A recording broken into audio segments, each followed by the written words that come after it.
প্রার্থী কমিটি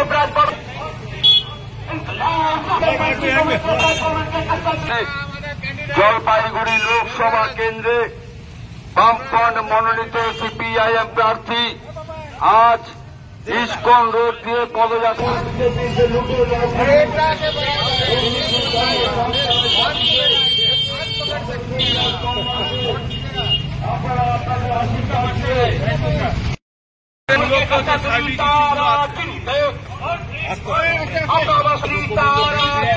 নারীদের সম্মানহানি।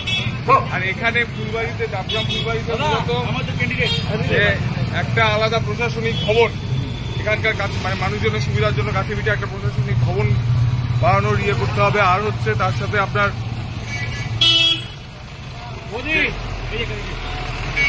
এখানকার মানুষকে কোনো কোর্ট কাছারির জন্য একেবারে জলপাইগুড়ি যেতে হয়, শুধু জলপাইগুড়িতে 1 ঘন্টা 2 ঘন্টা মানে সারাদিন চলে যাবে।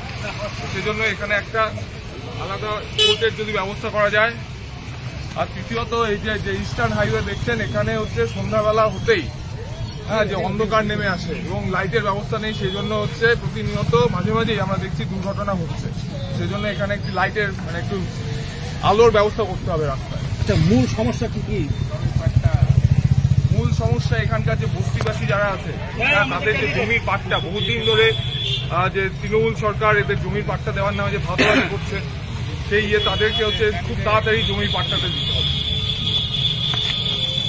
সমস্যা বেকারত্ব, আপনার মূল্যবৃদ্ধি, সেই সমস্যাগুলো তো আছেই দেশের।